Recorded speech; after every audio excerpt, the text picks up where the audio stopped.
This channel does not promote any violent, harmful, or illegal activities. All content provided by this channel is meant for an educational purpose only.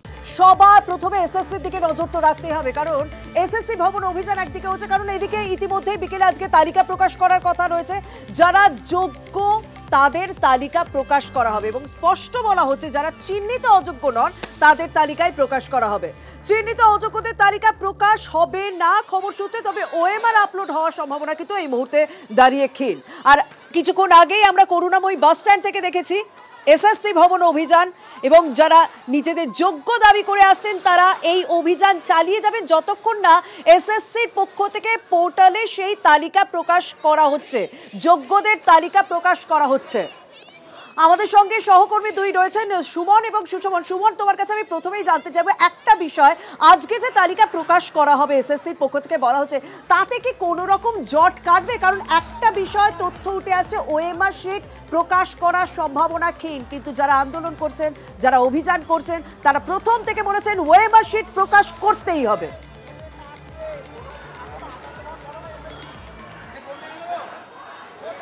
এবার SSC যে তালিকা আজকে প্রকাশ করতে চলেছে সেটা একটা partial তালিকা, যেখানে কারা চিহ্নিত অযোগ্য নন তাদের কথা উল্লেখ থাকবে।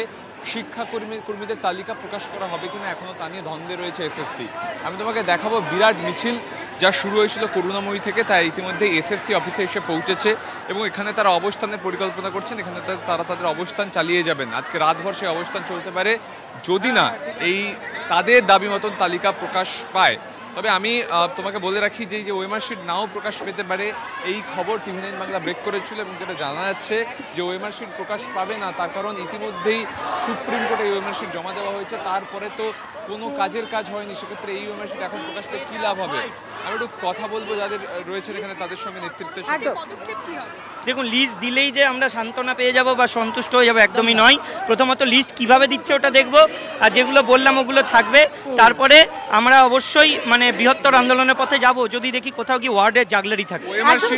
তাদের বক্তব্য যে তারা আন্দোলনের পথে যাবে যদি তারা সন্তুষ্ট না হন, এবং তারা বলছেন যে কিভাবে তালিকা প্রকাশ করা হচ্ছে সেটাও ভীষণভাবে গুরুত্বপূর্ণ। সুষমন অন্য প্রান্তে রয়েছেন আমাদের সহকর্মী। সুষমন, তোমার সঙ্গে আমি কথা বলে জানতে চাইবো যে তাদের দাবি স্পষ্ট যে তারা যতক্ষণ না সন্তুষ্ট হচ্ছে তাদের আন্দোলন অভিযান চলবে, কিন্তু একটা তো আইনি জটিলতাও তৈরি হতে পারে, যে কারণে নিশ্চয়ই আইনজীবীদের পরামর্শ নিচ্ছে এসএসসি। তো কিভাবে তারা তালিকা প্রকাশ করবেন সেই বিষয়ে কি এখনো পর্যন্ত বিস্তারিত কোনো খবর রয়েছে? এই মুহূর্তে তারা এসছেন একেবারে আচার্য সদনের সামনে। পুলিশের তরফ থেকে বলা হচ্ছে আচার্য সদনের সামনে বসতে দেওয়া যাবে না। তারা বলছেন তারা এখানে অবস্থান করবেন। ইতিমধ্যে আইপিএস অনিশ সরকারের সঙ্গে চাকরিহারারা কথা বলছে, সে কথা শুনে নেব। সবাই তো যাওয়া সম্ভব না, আপনারা এখানটাতে অবস্থান যা করার সেটা করুন। আমরা ওদের সাথে অলরেডি কথা বলেছি, আপনারাও নিশ্চয়ই কথা বলেছেন, আপনাদের রিপ্রেজেন্টেটিভ ডেফিনেটলি আপনারা এখানটাতে পিসফুলি আমাদের সাথে কোঅপারেট করুন, থাকুন, কোনো অসুবিধা হবে না। আমরা আপনাদের ওরা এখানে বসে যান। আমরা স্যার আমরা তো নিরস্ত্র শিক্ষক, না অবশ্যই আমাদের একটু পরিষ্কার বক্তব্য, আমাদের যোগ্য চাকরিটা আমাদের বেরোতে চাই, সাথে কথা আমাদের আর কোনো বক্তব্য নেই, অসুবিধা আমাদের নেই, আমরা আপনাদের সাথে আছি, কোনো সমস্যা নেই। আপনারা এখানে বসুন, আমরা ওখানে ব্যবস্থা। বেশ, ঠিক আছে, আপনারা বসুন, বসে যান, বসে যান। আমাদের পরিষ্কার বক্তব্য আপনাদের মিডিয়ার মাধ্যমে জানাচ্ছি, আমরা যারা যোগ্য আছি শিক্ষক, শিক্ষিকা এবং শিক্ষাকর্মী, তাদের চাকরিটা বাঁচানোর জন্য রাজ্য সরকার, মুখ্যমন্ত্রী সদর্থক ভূমিকা পালন করুক। তিনি যেন আজকেই যোগ্যদের তালিকা দেন এবং মিরর ইমেজ যা আছে সেটা অফিসিয়াল ওয়েবসাইটে প্রকাশ করে দেন। এইটুকুই আমাদের বক্তব্য, আর কিচ্ছু না। আর যারা অযোগ্য বলে বিবেচিত হয়েছে তাদের টার্মিনেশন লেটার ধরিয়ে দিক রাজ্য সরকার।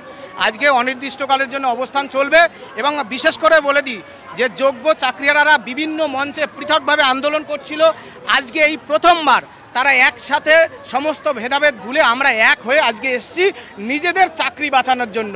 আর কোনো বক্তব্য নেই, রাজ্যের মুখ্যমন্ত্রীকে সদর্থক ভূমিকা পালন করতে বলুন। একদম আমরা তাদের বক্তব্য শুনলাম যে তারা অনশন অভিযান চালিয়ে যাবে অনির্দিষ্টকালের জন্য এবং 22 লক্ষ যে ওএমআর শিট মানে যতজন পরীক্ষা দিয়েছিলেন প্রত্যেকের ওএমআর শিট প্রকাশ করতে হবে এবং যোগ্যদের চাকরি বাঁচাতে হবে এই দাবি তুলছেন তারা। আমার সহকর্মী সুমনের সঙ্গে কথা বলবো। সুমন, তাহলে এই কথাটা অনির্দিষ্টকালের জন্য অভিযান আগের বারে এতটা স্পেসিফিক শোনা যায়নি যতটা এবারে শোনা যাচ্ছে, অর্থাৎ যারা অভিযানে এসেছেন তারা কি কোনো আশার আলো দেখছেন না? তারা কি কোথাও ভাবছেন যে যোগ্য অযোগ্য মিশে থাকবে না তো, যে তালিকা আজ এসএসসির পক্ষ থেকে ওয়েবসাইটে প্রকাশ করা হবে?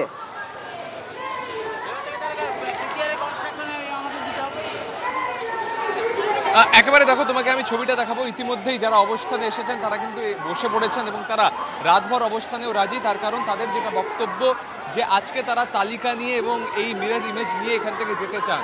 তবে তোমাকে বলে রাখি যে ডিজিটাল কপির কথা বলা হচ্ছে প্রোভাইডেড বাই সিবিআই, সেই ডিজিটাল কপি এখন আপলোড করা হবে কিনা তা নিয়ে দ্বন্দ্ব রয়েছে। আমি ছবিটা দেখাবো। এখানে কিন্তু আস্তে আস্তে যারা এসেছেন তারা কিন্তু বসে পড়ছেন এবং বসে পড়ছেন তাদের এখানে লেখা, যারা কেড়ে খায় যোগ্যদের মুখের গ্রাস, আমার রক্ত লেখায় যেন লেখা হয় তাদের সর্বনাশ। আজকে কি একদম তালিকা নিয়ে যাবেন, নাহলে বসে থাকবেন? হ্যাঁ, আমরা আজকে তালিকা নিয়েই যাব। যতক্ষণ না তালিকা প্রকাশ হচ্ছে ততক্ষণ আমাদের এখানে অবস্থান বিক্ষোভ চলবে। কিন্তু যেটা জানা যাচ্ছে ওএমআর শিট প্রকাশ করা হবে না এসএসসি। না, ওএমআর শিট প্রকাশ করবে কি না করবে সেটা পুরো এসএসসির ব্যাপার।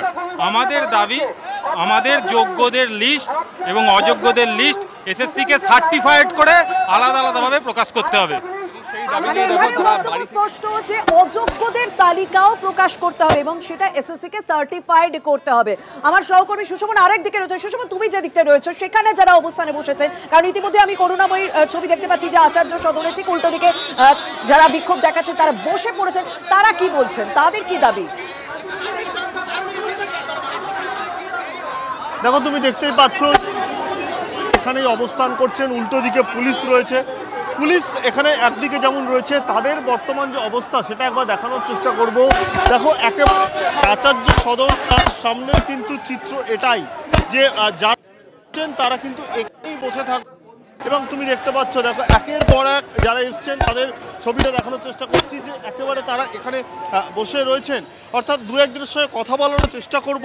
আচ্ছা, আজকে আপনারা কি এখানে অবস্থান করবেন? অবস্থান করার জন্যই আজকে এসেছি। যোগ্য এবং অযোগ্য লিস্ট করে পুরো পাবলিশ করুক চাইবো। কি আপনার এখানে আপনার মানে এখনো পর্যন্ত যারা বিক্ষোভ করছে তাদের প্রত্যেকের বক্তব্য শুনে একটা বিষয় পরিষ্কার, প্রত্যেকেই বলছে যোগ্যদের তালিকাও যেমন প্রকাশ করতে হবে অযোগ্যদের তালিকাও প্রকাশ করতে হবে।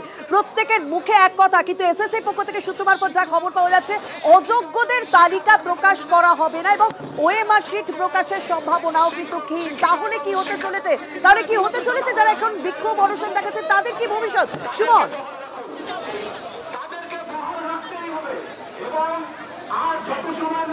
একেবারে দেখো, যারা ইতিমধ্যে এখানে এসে বসে গেছেন আমি তাদের সঙ্গে কথা বলার চেষ্টা করবো। একবারে বাড়ি থেকে প্রস্তুতি নিয়ে তারা এসেছেন, তারা এখানে কিন্তু অবস্থান চালিয়ে যাবেন। আপনারা কি তালিকা নিয়েই বাড়ি যাবেন? সেই আশায় তো অবশ্যই এসেছি, তালিকা তো নিতেই হবে, না নিয়ে কোনোভাবেই যাওয়া যাবে না। যেটা জানা যাচ্ছে যে ওএমআর শিট প্রকাশ করা হবে না, অযোগ্যদের তালিকাও প্রকাশ করা হবে না, শুধুমাত্র যোগ্যদের তালিকা প্রকাশ করবে এসএসসি। তাতে কি আপনারা খুশি? না, অবশ্যই কখনো খুশি না। আমাদের যোগ্যদের তালিকা তো প্রকাশ করতে হবে, তার সঙ্গে অযোগ্যদের তালিকা প্রকাশ করে তাদের টার্মিনেশন লেটার দিলে তবেই আমরা খুশি। দেখতে পাচ্ছ, বুঝতেই পারছো, সেই জন্য কিন্তু একেবারে বাড়ি থেকে প্রস্তুত নিয়ে চলে এসেছেন তারা এবং তারা বিক্ষোভ কোত্থেকে এসছেন দিদি? দক্ষিণ চব্বিশ থেকে। আচ্ছা, তালিকা নিয়েই বাড়ি যাবেন? হ্যাঁ, তাই জন্যই আসা, এখন বাড়ি থেকে প্রস্তুতি নিয়ে এসছেন। একদম বুঝতেই পারছো মেজাজটা, তারা বাড়ি থেকেই প্রস্তুতি নিয়ে এসছেন এবং তালিকা নিয়েই তারা বাড়ি ফিরবেন। সেই জন্যই একেবারে করুণাময়ীতে উইপ্রো মোড়, যেটা অর্থাৎ আচার্য সদনের উল্টো দিক, সেই উল্টো দিকে কিন্তু তারা বসে পড়েছেন। সারা রাত অবস্থান চলবে এমনটাই আমরা জানতে পারছি। পাশাপাশি এখানে কিন্তু বিশাল পুলিশ বাহিনী রয়েছে, তাদের সঙ্গেও কিন্তু তারা কথোপকথন চালিয়ে যাচ্ছেন এবং তারা বারবার করে বলছেন যে তারা যে মেজাজে আজকে এসেছেন সেখানে তালিকা দিতে হবে, ওএমআর শিট দিতে হবে, অযোগ্যদের টার্মিনেশন লেটার দিতে হবে, না হলে কিন্তু তারা এই রাস্তা ছাড়বেন না। এবং তুমি দেখতে পাচ্ছ এই মুহূর্তে যোগ্য চাকরিহারা শিক্ষার্থীরা শিক্ষক অধিকার মঞ্চ, যে সেই মঞ্চের তরফ থেকে চিন্ময় মণ্ডল তাদের অন্যতম নেতৃত্ব, তারা বার্তা দিচ্ছেন। নয়, আমরা চাই আমাদের দাবিগুলো পূরণ হোক, সেটা এখানে অবস্থান করব। দাবি পূরণ না হলে পরবর্তী পদক্ষেপ। অবশ্যই এরকম অনেকেই আছে যারা আন্দোলন ভেস্তে দেওয়ার জন্য চেষ্টা করছে, বিভাজন তৈরির চেষ্টা করছে। এটা কোনো রাজনৈতিক বলছি না, টেন্টেডরা করছে এটা। আপনারা যে দাবি নিয়ে এসছেন সেখানে কিন্তু অন্যতম দাবি আছে ওএমআর শিট প্রকাশ করতে হবে, দুটো তালিকা ভিন্ন তালিকা দিতে হবে। পার্শিয়াল তালিকা যদি প্রকাশ করে আপনারা কি শুনবেন? না দেখুন, পার্শিয়াল তালিকা তো চাইছি না, আমরা চাইছি যোগ্য অযোগ্য দুটো তালিকা।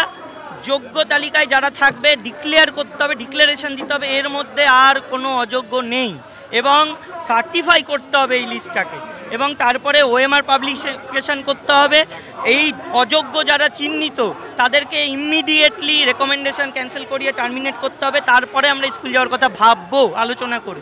আর আমাদের আরেকটা দাবি যে যারা এই দুর্নীতির দায়ে যুক্ত, যাদের চুরিতে, যাদের অসহযোগিতায় আজকে আমরা রাস্তায়, আজকে আমাদের এই দুর্দশা, পুরো দায়িত্ব তাদের নিতে হবে, যেন একজন যোগ্য চাকরিহারা না হয়।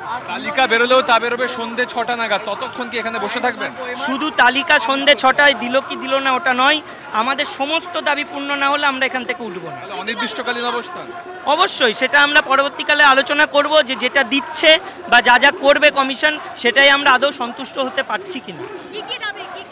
অর্থাৎ তাদের বক্তব্য স্পষ্ট যে আজকে তারা যদি সন্তুষ্ট না হন, তাদের যদি দাবি না মানা হয়, তাহলে তারা অবস্থান বিক্ষোভ অভিযান চালিয়ে যাবেন এবং স্কুলে যাওয়ার কথা পরে তারা চিন্তা ভাবনা করবেন। এসএসসির পক্ষ থেকে বিকেলে পোর্টালে তালিকা প্রকাশ করা হবে এবং সেই তালিকায় ওএমআর শিট প্রকাশ করার সম্ভাবনা ক্ষীণ। অযোগ্যদের তালিকা প্রকাশ করা হবে না, সূত্র মারফত এখনো পর্যন্ত এই খবরই পাওয়া যাচ্ছে, যদিও নিজেদের অবস্থানে অনড় চাকরি প্রার্থীরা। এবার একটু জাফরাবাদের দিকে নজর রাখি, আপনাদের ছবি তো দেখাচ্ছি। সুকান্ত মজুমদার তিনি জাফরাবাদে অনেকক্ষণ আগেই পৌঁছে গিয়েছেন, নিহত বাবা ছেলের বাড়িতে গিয়েছেন, পরিবারের সঙ্গে কথা বলছেন।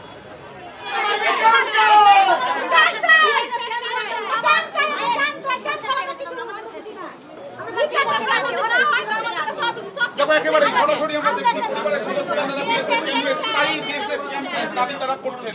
আমরা কথা বলছি, এখানে রয়েছেন বসে পরিবারের সদস্যরা, তারা বলছেন পুলিশের উপর তাদের কোনো ভরসা নেই। সরাসরি সেই ছবি তুলে আমাদের এখানে পুলিশের ক্যাম্প করার জন্য চেষ্টা করছে, কিন্তু আমরা মানতে চাই না, আমরা মানতে চাই না, পুলিশ ক্যাম্প নিব না।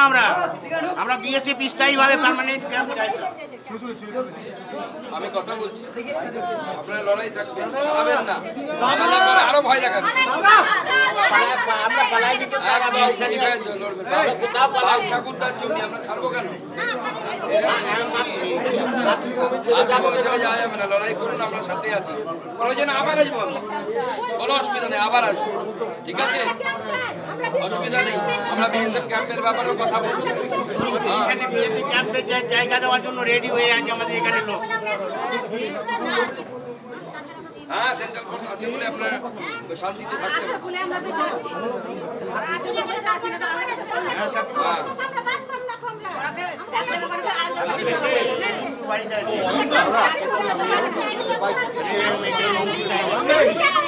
দুই ছেলে এক মেয়ে, কোন ক্লাসে পড়িস রে? আইবে, আর তুই এইটে? এরা সেদিন বাড়িতেই ছিল।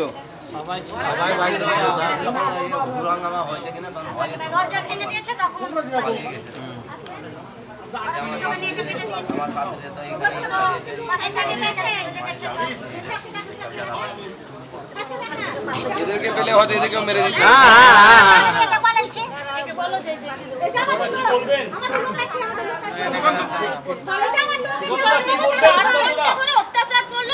সুকান্তদা, কালকে তৃণমূলের এমপিরা বলেছেন এই বাড়ির যে শিশুরা রয়েছে তাদের পড়াশোনার দায়িত্ব তারা নিতে চান।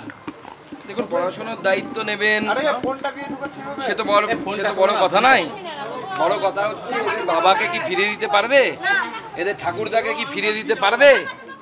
যাদের জন্য, যে মানসিকতার জন্য এদের ঠাকুরদা এবং বাবা চলে গেল, সেই বিষয়ে কি চিন্তা ভাবনা হবে রাজ্যে? এদের না হয় বাবা ঠাকুরদা চলে গেছে, এখনো বাদবাকি লোকেদেরকে যারা বেঁচে আছে তাদেরকে শুনতে হচ্ছে কি, বিএসএফ চলে গেলে তোদের কাটবো, কচু কাটা করবো। এর কারণটা কি? এর কারণটা অনুধাবন করা সবার আগে আমাদেরকে প্রয়োজন। গোটা রাজ্যের মাথায় কলকাতায় যারা বসে থাকেন না, এসি রুমে কলকাতায় আপনাদের চ্যানেলে বসে বসে বড় বড় বক্তব্য দেয়, যে সমস্ত কবি সাহিত্যিক গান লেখেন, তাদেরকে আবার বলুন না। বুদ্ধিজীবীদের কথা বলছেন? হ্যাঁ, তাদের বুদ্ধি কোথায় গেল? বুদ্ধি খুঁজে পাওয়া যাচ্ছে না কেন? এর কারণ কি? কেন এই কথা শুনতে হচ্ছে এদেরকে? এরা কারো বাড়িতে গিয়ে ঢিল মেরেছে? এরা কারো বাড়িতে ঢিল মারেনি, এরা কেউ মসজিদ ভাঙতে যায়নি, মসজিদে ঢিল মারেনি, কাউকে কিচ্ছু করেনি। তাই বিএসএফ ক্যাম্পের বিষয় নিয়ে কোনো সিদ্ধান্ত দিচ্ছেন বা তাদের কিছু প্রতিশ্রুতি দিচ্ছেন? দেখুন, প্রতিশ্রুতি দেওয়ার তো অধিকারী আমি নই, কারণ একটা বিএসএফ ক্যাম্প খুলতে গেলে আপনারা জানেন জমি থেকে শুরু করে রাজ্য সরকারের পারমিশন অনেক কিছু প্রয়োজন হয়। এমনকি বিএসএফ যে বর্ডারের রাস্তাটা বানায় সেটাই সেই জমিটার মালিকও রাজ্য সরকার। যে বিওপিটা একদম বর্ডারের ধারে ফেন্সিংয়ের কাছে আছে সেই বিওপিটা জমিটার মালিক কিন্তু রাজ্য সরকার। তো রাজ্য সরকারের কাছ থেকে জমি নিতে হবে। আমি এই বিষয়ে মাননীয় গৃহমন্ত্রীর সাথে কথা বলবো, কথা বলেই তারপরে আগামী দিনের কথা বলতে। আমরা তৃণমূল কংগ্রেসের মতো নই যে উল্টো পাল্টা প্রতিশ্রুতি দেব।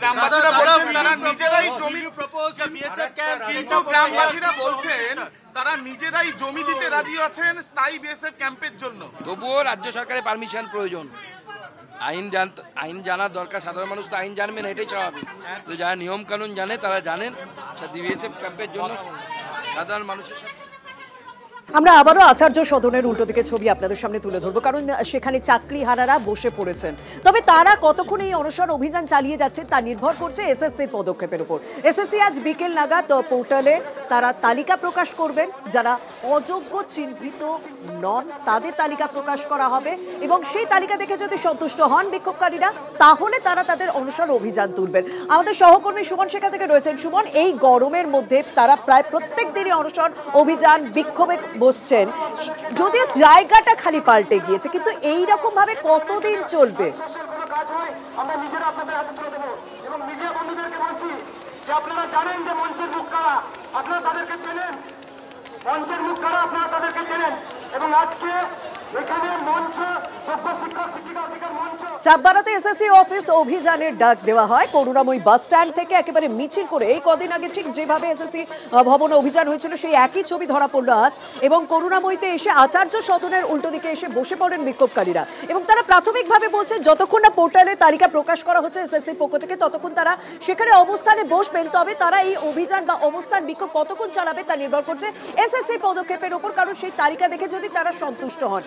সুমন, তোমার সঙ্গে আমি কথা বলবো, তোমার কাছে জানতে চাইবো, তোমার মারফত আমি তাদের কাছে জানতে চাইবো, তাদের জায়গাটা পাল্টে যাচ্ছে, অবস্থান বিক্ষোভ অভিযান চলবে, কিন্তু এইভাবে কতদিন? আজ কি কোনো রকম সমস্যার সমাধান মিলবে? কি বলছেন তারা?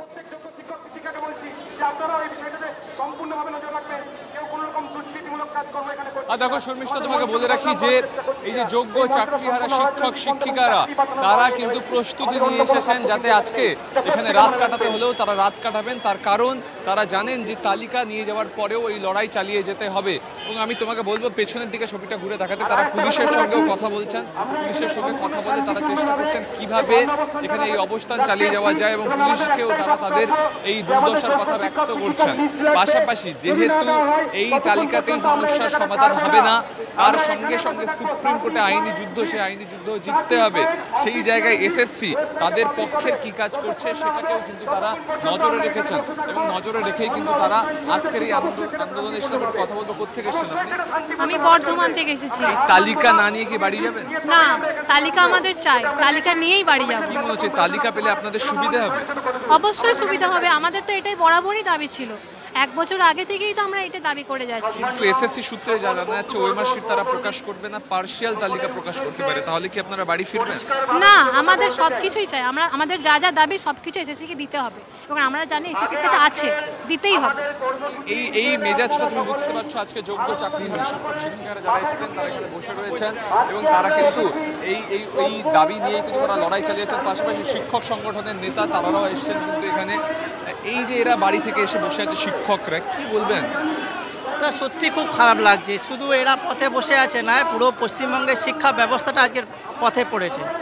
মানে এই যে আমরা দেখছি 26,000 পদটা এই যে শূন্য হলো বা চাকরি চলে গেল বা যোগ্যরা চাকরি পাচ্ছে না, কিন্তু কার্যত আজকের যা পরিস্থিতি পশ্চিমবঙ্গের যে শিক্ষা ব্যবস্থাটা সেটা কার্যত পথে বসলো এবং ভবিষ্যতে যে রিক্রুটমেন্ট প্রসিডিওর, অর্থাৎ ফ্রেশার্স ভাবে পড়াশোনা করে বিএড করে তাদের দেওয়ালে পিঠ থেকে গিয়েছে, তাদের আর নতুন করে হারানোর কিছু নেই। তাই এই তীব্র গরমের মধ্যে তারা রাস্তায় বসেছেন, তারা প্রত্যেক দিন রাস্তায় বসছেন। এবং আজ এসএসসির পক্ষ থেকে পোর্টালে কি তালিকা প্রকাশ করা হয় তাতে কতটা সন্তুষ্ট হন তারা সেদিকে নজর থাকছে। এবং এই গরম বাড়বে, ভবিষ্যতে আরও বাড়বে।